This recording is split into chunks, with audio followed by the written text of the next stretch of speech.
Existe un elemento químico que en gran parte mueve al mundo del siglo XXI. En realidad, desde mediados del siglo pasado se lo utiliza para muchas aplicaciones como grasas lubricantes, cerámicos, armamentos, fármacos y especialmente fusión nuclear. Hoy está presente en satélites, cohetes, paneles solares, autos eléctricos. Le dicen oro blanco, pero su nombre es litio. Incluso la cámara que estoy usando para grabar este video o la computadora o teléfono celular desde donde lo están viendo usan litio. Y precisamente la importancia de este mineral empezó a crecer con las baterías para estos dispositivos electrónicos. Ya en 1979, cuando un físico llamado John Goodenough patentó la primera batería ion litio, la misma que una década después Sony lanzó al mercado y que muy rápidamente va a ir reemplazando a las tradicionales baterías de níquel-cadmio.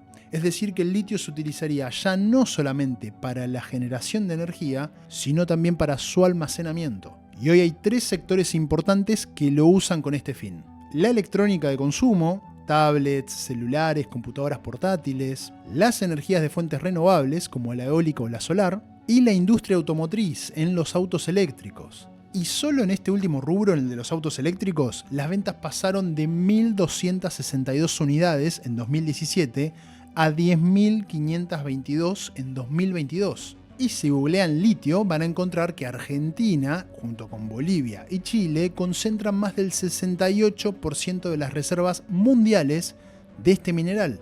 Y van a leer también que esa zona fue rebautizada con el pomposo nombre de Triángulo del Litio, o más pretencioso todavía, la Arabia Saudita del litio, porque se supone que este mineral va a sacar de la pobreza a esa región. Y van a leer también que Argentina es el 4º productor mundial de litio. Y seguramente la conclusión que saquen las personas más optimistas va a ser, buenísimo, en 10 años somos potencia, en 10 años Jujuy es Tokio. Bueno, no, yo lamento muchísimo empezar este video con malas noticias, pero en 10 años no vamos a ser potencia y en 10 años Jujuy no va a ser Tokio. Y es más, hasta me atrevería a decir que es un error afirmar que Argentina es el 4º productor mundial de litio, porque en realidad quienes producen y exportan litio son empresas transnacionales, estadounidenses, australianas, chinas, japonesas, instaladas en territorio argentino, que le pagan a las provincias, no al Estado Nacional, a las provincias, unas regalías de apenas el 1,5%. O sea que en los hechos es como si esas reservas no fuesen de Argentina. Hoy cualquier empresa multinacional o incluso cualquier individuo puede disponer con absoluta libertad de esos yacimientos. Pueden explotar esas reservas hasta agotarlas, o venderlas, arrendarlas, heredarlas. Desde hace 30 años el litio, el oro blanco, es presentado como la llave del desarrollo y del crecimiento, pero eso no se ve reflejado en la realidad. Y a pesar de las promesas de industrialización del litio, de generar valor agregado, etcétera, etcétera, hasta ahora nada de eso ocurrió. Pero como no quiero hacer un video tan pesimista, aunque, pequeño spoiler, el panorama respecto al litio es catastrófico, les voy a dar una buena noticia y les voy a contar que esto no fue siempre así, Hubo una época en la que Argentina pensó en grande y tuvo la determinación política para hacer un uso soberano del litio y de otros recursos naturales y junto al sector científico-tecnológico impulsar la industria nuclear, militar, aeroespacial, todo en el marco de un proyecto de desarrollo nacional. La pregunta es, ¿en qué momento se rompió esto? ¿Por qué? Y lo más importante, ¿se puede volver a esa senda de un proyecto soberano de desarrollo nacional? Eso es lo que vamos a responder en este video que podría titularse Historia, abro paréntesis, del robo, cierro paréntesis, del litio en Argentina.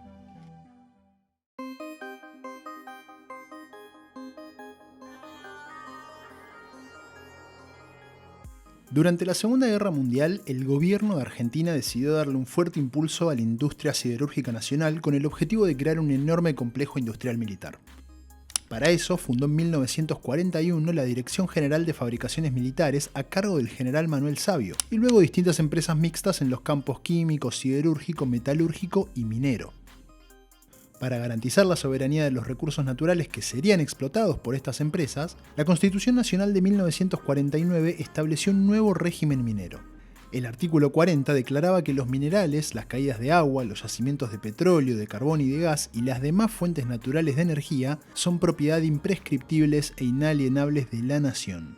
Además, Argentina tenía un código minero de 1886, de corte netamente liberal, que declaraba los recursos mineros como bienes que podían ser cedidos al sector privado. Por eso, en 1951, el gobierno de Perón empezó a trabajar en el proyecto de un nuevo código de minería que le diera al Estado la posibilidad de reservar, explorar y explotar los recursos mineros que sean de interés nacional. La Guerra Fría estaba transitando su primera etapa y el desarrollo de la fusión nuclear, ya sea para uso bélico o pacífico, puso al litio en el centro de la escena.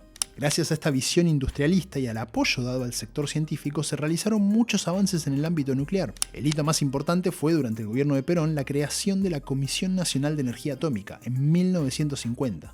Cuando la revolución fusiladora asaltó el poder en 1955, canceló el proyecto del nuevo código minero y derogó la Constitución del 49. Pero esta idea de desarrollo nuclear, industrial militar, no se interrumpió. Hubo cierta continuidad, sobre todo durante los gobiernos de Frondizi e Ilia, y el Estado siguió cumpliendo su función de regulador y promotor industrial, especialmente en el área automotriz, petroquímica y siderúrgica, y aprovechó la infraestructura técnica y científica heredada del peronismo para concretar algunos proyectos y realizar nuevas investigaciones. Por esos años, distintos geólogos, siguiendo con esta visión estratégica y soberana de los recursos naturales, publicaron varios estudios sobre el litio.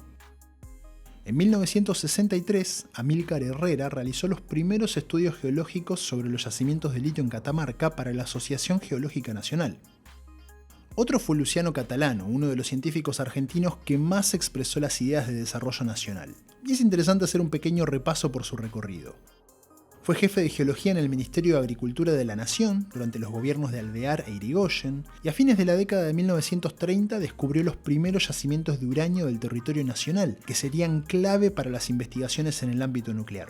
Después fue nombrado asesor de fabricaciones militares y fue él quien prospectó la provincia de Jujuy para emplazar el primero de los altos hornos Zapla en Palpalá. Y finalmente, cuando Arturo Illia llegó a la presidencia, lo nombró subsecretario de Minería. El rol de Catalano en la historia del litio es clave, porque él había recorrido y estudiado los salares del NOA y había catalogado los distintos recursos minerales que se encontraban ahí. Y todo ese trabajo derivó en la publicación de varios libros, el más importante llamado El litio, una nueva fuente de energía natural.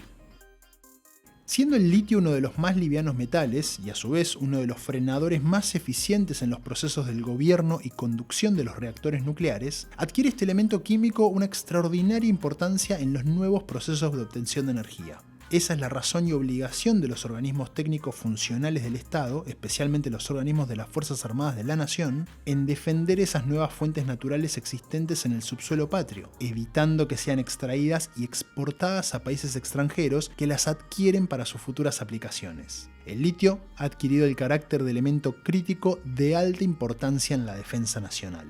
Esto podría haber sido escrito hace 30 años, en pleno auge de la informática. Digo por la importancia que le da el litio como elemento estratégico, pero no, es de 1964. No exagero si digo que Catalano fue no solo un pionero, sino un visionario, porque ya en las décadas del 50 y del 60 tenía para el litio una visión estratégica nacional como Mosconi la había tenido para el petróleo. Así, con todos estos conocimientos, en 1969, Fabricaciones Militares presentó el Plan Salares, pensando ya no solo en la explotación del litio y otros recursos naturales a favor de la industria militar y nuclear, sino también de la industria aeroespacial. Y el primer paso de este plan fue explorar entre 1969 y 1974 las principales cuencas salinas de Jujuy, Salta y Catamarca. Y finalmente en 1975, Fabricaciones Militares eligió al Salar del Hombre Muerto en Catamarca para empezar las tareas de relevamiento y prospección.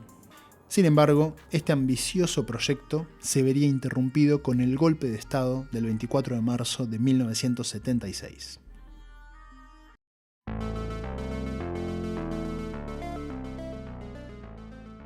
A principios de la década de 1970, distintos países empezaron a pensar en el litio para la fabricación de baterías que servirían para las nuevas tecnologías de la informática y la comunicación. Quien llevaba la delantera era Estados Unidos, que contaba con dos poderosas empresas litíferas fundadas en 1941. La Lithium Corporation of America y la Food Minerals Company, que estaban ansiosas por entrar al rubro de las baterías. Pero Estados Unidos tenía que resolver un pequeño obstáculo para poder desarrollar esta industria, la falta de litio. Vale aclarar que en territorio estadounidense hay yacimientos litíferos, el más importante en Tucker Pass, Nevada, un volcán extinto y uno de los depósitos de minerales más grandes del país, si no el más grande. Pero es litio adherido a pegmatitas, no son salares, y la forma más rentable de extraer el litio es a través de los salares. Con lo cual la pregunta que Estados Unidos hacía a principios de los 70 era ¿de dónde sacar el litio? En realidad era una pregunta retórica porque la respuesta era obvia. ¿De dónde iba a sacar el litio Estados Unidos? De donde viene sacando todos los recursos naturales, de los países del sur global. Así que ese mismo año, el Servicio Geológico de Estados Unidos lanzó el modernísimo satélite ERTS-1 para obtener información de las estructuras geológicas de otras partes del mundo y poder encontrar nuevos yacimientos de litio. Así detectaron la existencia de nuestros salares en el altiplano de América del Sur. Y para sumar a esto, al año siguiente, en 1973, ocurrió la famosa crisis del petróleo, cuando los países de la OPEP aumentaron el precio de esta materia prima y suspendieron las exportaciones a Estados Unidos y Europa. Para el tío Sam era urgente garantizarse las enormes reservas de litio. Como vimos, Argentina estaba bastante adelantada y ya tenía en agenda la importancia del litio como recurso estratégico desde hacía varias décadas. Pero el golpe de 1976 frustró el proyecto de fabricaciones militares en los salares de Catamarca. La dictadura modificó el Código Minero en 1980 e incorporó al litio, entre otros, como sustancia concesionable de primera categoría, es decir, que el Estado podía concesionarla. Y eso intentaron hacer. Llamaron a licitación para explotar el Salar del Hombre Muerto, el proyecto de fabricaciones militares que formaba parte del Plan Salares. ¿Y quién se presentó a la licitación? Por supuesto, la Lithium Corporation of America. Pero la caída de la dictadura suspendió esa licitación. Fue el gobierno de Carlos Menem el que completaría el trabajo iniciado por la dictadura militar. Siguiendo los postulados del Consenso de Washington, Menem emprendió la privatización no solo de las empresas públicas, sino también de los recursos naturales. Empresas como Altos Hornos Zapla o Somisa fueron privatizadas y además se vació la Dirección General de Fabricaciones Militares, prácticamente rematando los derechos mineros, documentos, laboratorios y equipos de exploración. Y finalmente, en febrero de 1991, la Lithium Corporation, que tenía nuevo nombre, FMC, logró el contrato para explorar y explotar el Salar del Hombre Muerto. Un contrato que, hay que decirlo, fue firmado de manera expeditiva porque en ese mismo momento Catamarca se prendía fuego por el crimen de María Soledad Morales. Pero todavía faltaba algo. Porque ese contrato con la FMC tenía que ser el primero de muchos, y para eso era necesaria una nueva política minera que se acomode a las necesidades de las grandes compañías, y de eso se encargó el Banco Mundial. En 1993 sacó un documento en el que recomendaba declarar a las provincias como las dueñas de los recursos naturales y que se cree un nuevo marco regulatorio minero que garantice estabilidad tributaria, confianza y demás eufemismos para decir nos queremos llevar todo sin que nos molesten. En pocas palabras, lo que el Banco Mundial pedía era una profunda reforma minera. Así, a partir de 1993, el gobierno argentino diseñó lo que yo llamo tríada jurídica para la entrega de los recursos mineros. La reforma del Código de Minería, la Ley de Inversiones Mineras y el artículo 124 de la nueva Constitución Nacional de 1994. El Código de Minería distinguió la propiedad superficiaria de la subterránea y facultó a particulares a explorar yacimientos mineros haciéndose de las pertenencias. Es decir, ya no los iba a poder aprovechar ni comercializar el Estado Nacional, sino los descubridores. La Ley de Inversiones Mineras, entre otras cosas, limitó las regalías provinciales al 3% del valor en boca de mina. Esto quiere decir el mineral apenas se lo saca, restándole los gastos de procesos de refinación, de traslado, etc., con lo cual a las provincias les terminaba quedando un 1,5% de regalías. Regalías que además son deducidas de las exportaciones que son declaradas por la misma empresa. Y el broche de oro, el artículo 124 de la Constitución Nacional reformada en 1994, que estableció que los recursos mineros son de dominio originario de las provincias y no del Estado Nacional. Con esto se logró la tan ansiada provincialización de los recursos naturales, de la renta que originan y de los controles en su explotación. Pasaron 30 años desde 1993 hasta la fecha en la que se hizo este video y ningún gobierno modificó la política minera diseñada por el Banco Mundial y el menemismo. De hecho, los gobiernos provinciales vienen respondiendo a los mismos intereses, los de las empresas, desde 1983 sin importar el partido político que gobierne esas provincias. Es más, durante los últimos 15 años surgieron muchas empresas junior que exploran los salares, solicitan los pedimentos y después venden ese derecho a una minera más grande.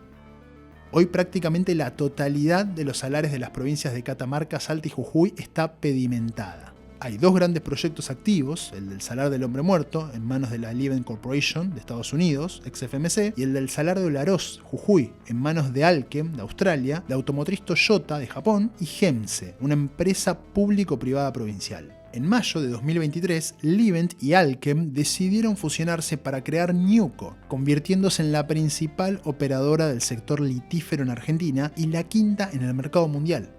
El resto de los proyectos del territorio argentino se encuentran en proceso de construcción, prefactibilidad o evaluación económica preliminar, y a la presencia estadounidense, australiana y japonesa se suman empresas de Canadá, Francia, Corea del Sur y, por supuesto, China.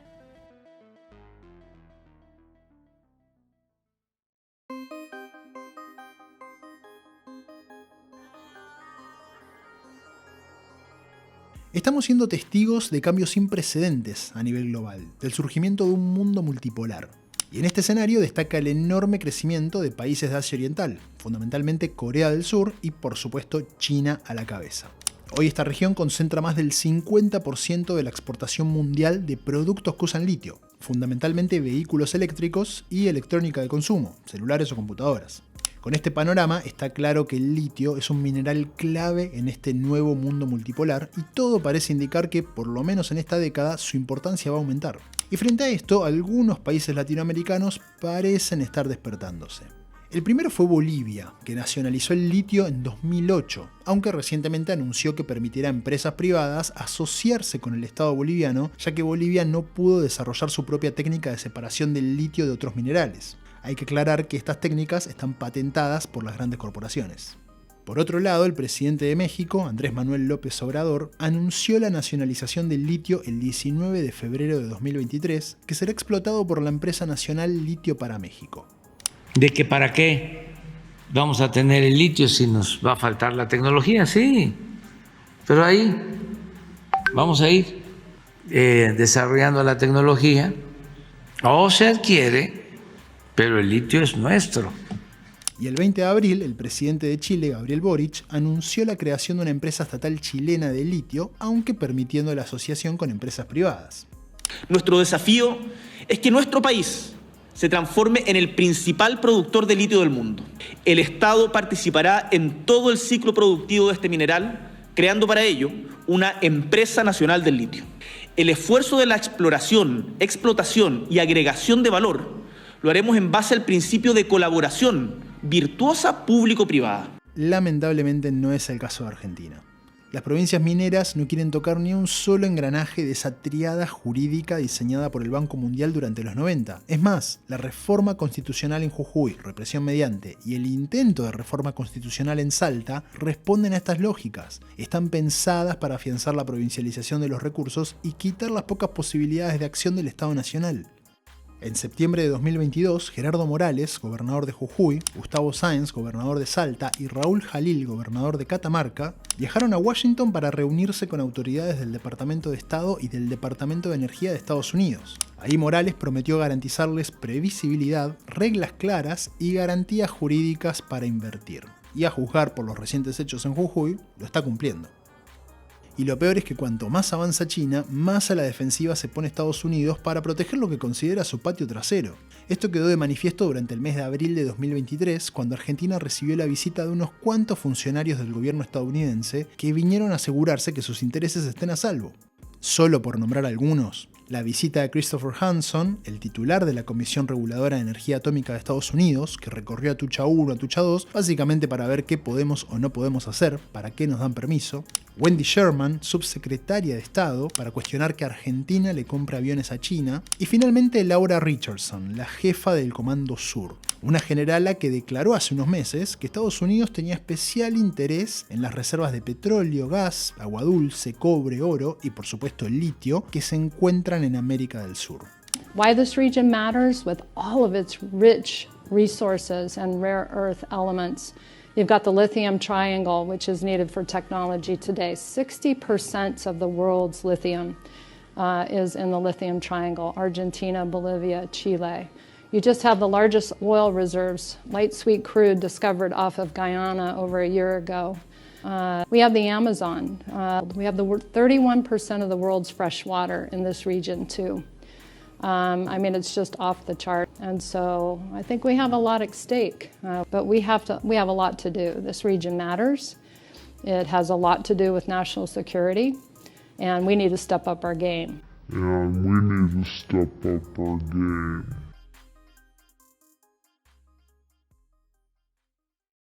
Frente a esta coyuntura, Argentina tiene que tomar una decisión urgente. O reconfiguramos nuestra inserción en el mundo o seguimos siendo meros proveedores de materias primas. Y no solo de una materia prima clave como lo es el litio, sino también de muchos otros recursos naturales. Porque no sabemos de acá a 10 años qué minerales van a ser necesarios para las futuras fuentes de energías o para los futuros dispositivos que se van a inventar.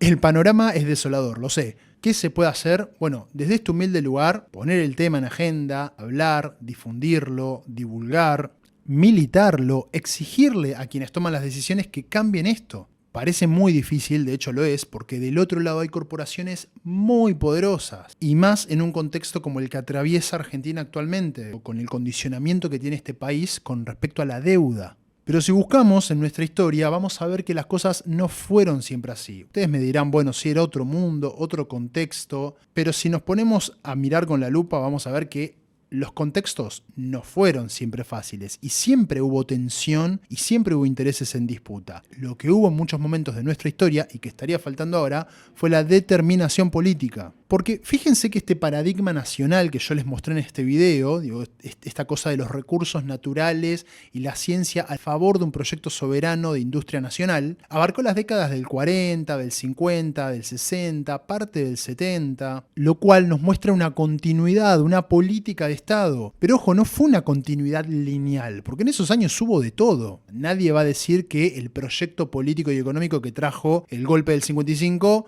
fue soberano, o que Álvaro Alzogaray, como ministro de Economía de Arturo Frondizi, traía un plan que tenía la soberanía como punto principal. Pero lo que quise mostrar con este video es que aún en esos contextos había en las Fuerzas Armadas, en el sector científico y en la dirigencia política sectores con el suficiente peso y con la suficiente determinación para presionar y no torcer el rumbo. Y a partir de la dictadura militar y sobre todo a partir del menemismo fue exactamente al revés. Predominaron los sectores que abogan por un país que sea una especie de granero del mundo versión siglo XXI. Y que en el caso del litio o de otros recursos naturales pretenden que Argentina sea un mero enclave minero. Y que cuando hablan de industrialización lo hacen pensando en Argentina simplemente como una sede de esas empresas, que se llevan todo el dinero afuera y no dejan absolutamente nada en nuestro país. Necesitamos terminar con eso. Necesitamos que nuestros dirigentes